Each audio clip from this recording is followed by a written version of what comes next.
Hello, NBA fans. Every day we have news about the Los Angeles Lakers.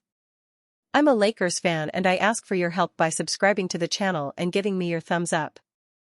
Adou Thiero is a player with great physical prowess, and the Lakers signed him as a major investment for the future.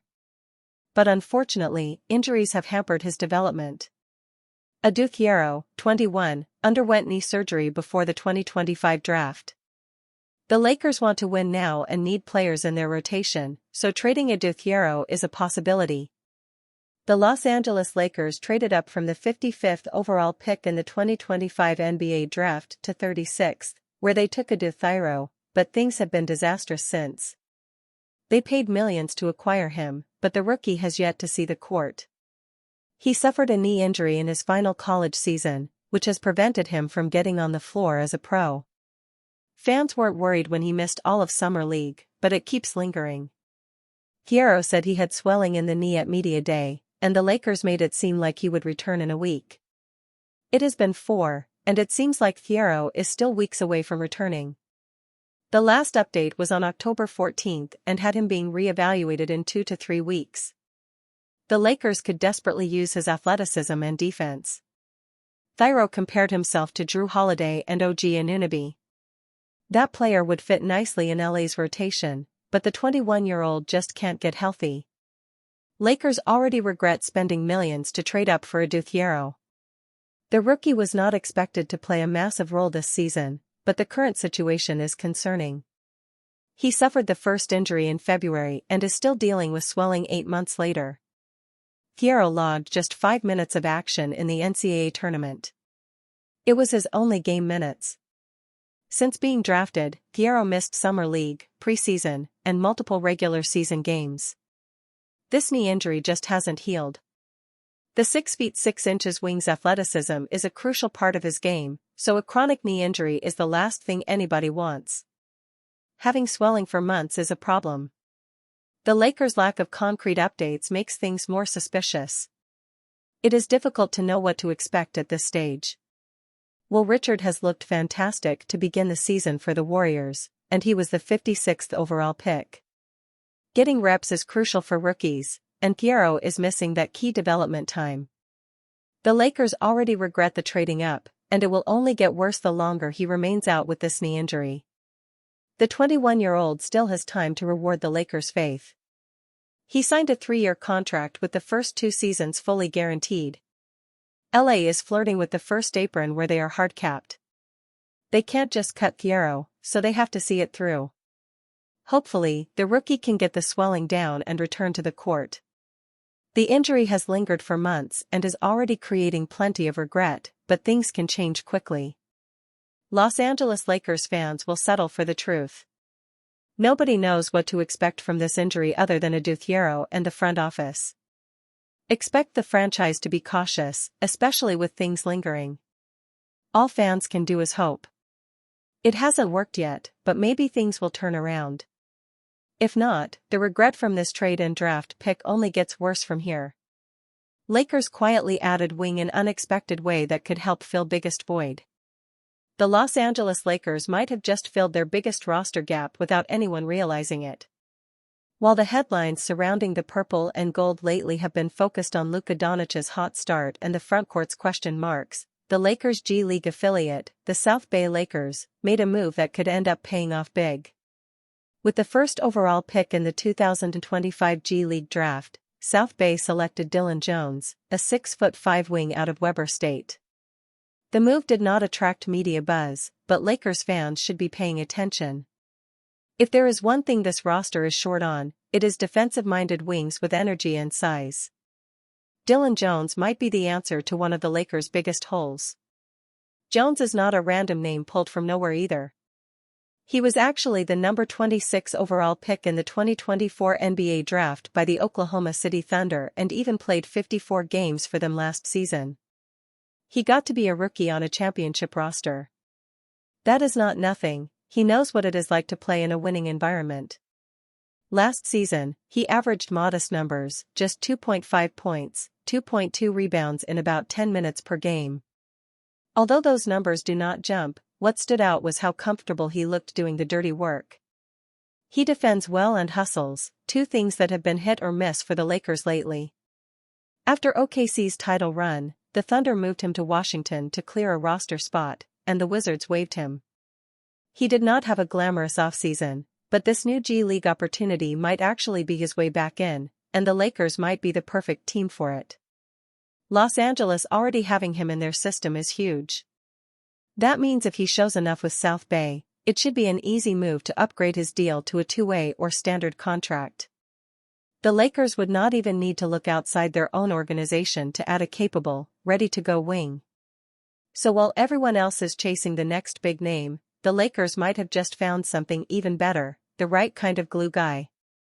Lakers Austin Reaves hilariously recalls the time he scored 73.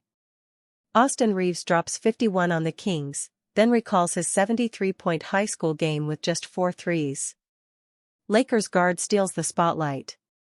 Austin Reaves delivered the performance of his career on Sunday night, torching the Sacramento Kings for 51 points, 11 rebounds, and 9 assists in a thrilling showcase of efficiency and grit. But after the game, Reaves had fans laughing when he recalled his actual highest-scoring night ever, a high school game where he dropped 73 points. High school with 73. I only made 4 threes that game. Austin Reaves recalls his highest-scoring game ever after dropping 51 on the Kings. High school with 73, Reaves said with a grin when asked about his scoring peak. I only made 4 threes that game. It went to like triple overtime. I shot a lot of free throws, though, he added, reflecting on the wild scoring duel that foreshadowed his offensive potential long before he reached the NBA stage.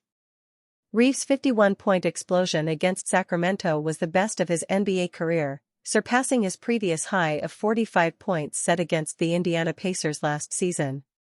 He shot 12 of 22 from the field, 6 of 10 from 3, and a stunning 21 of 22 from the free throw line, a near-perfect night that etched his name into Lakers history. Reaves became just the 12th player in franchise history to record a 50-point game and the 8th to hit at least 20 free throws in one contest. The Lakers needed every ounce of Reaves' scoring brilliance, especially with Luka Doncic sidelined for at least a week due to injury. With the team looking for a stabilizing offensive force, Reaves stepped into the spotlight with poise and confidence, showcasing his ability to lead the offense and generate scoring at will. Despite the dominance, Reaves admitted he felt the pressure as he approached the 50-point mark, joking that his night could have mirrored Doncic's recent late-game free throw mishaps. Reaves' 51-point night might have been his best game as a pro, but it also reminded everyone that the small-town kid who once dropped 73 hasn't lost his knack for putting on a show, no matter the level or the lights. 5 reasons DeAndre Ayton could win the NBA's Most Improved Player award. Center DeAndre Ayton had a 2024-25 season with the Portland Trail Blazers to forget.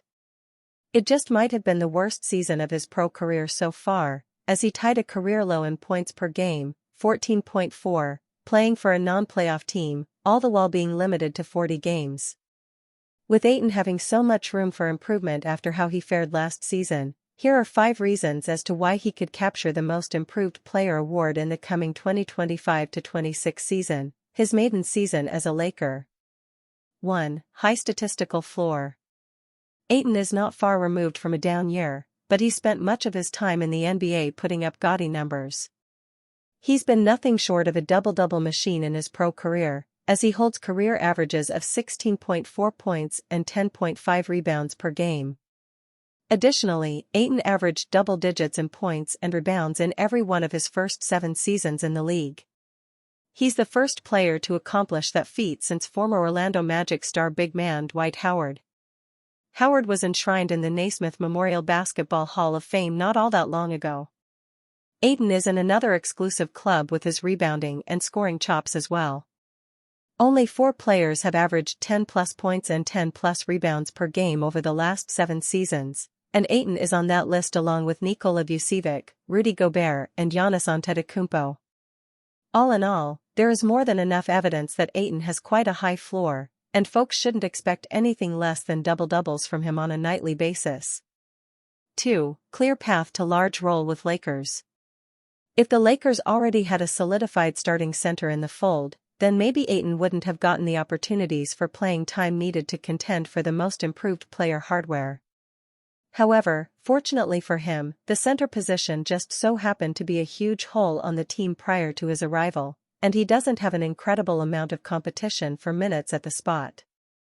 All signs seem to point to Ayton being the Lakers' starting center when they kick off their regular season later this month, as the only other proven center on the roster is Jackson Hayes. Hayes is a limited offensive player in the sense that he can't reliably score the ball away from the rim, and he has nowhere near the skill set Ayton does.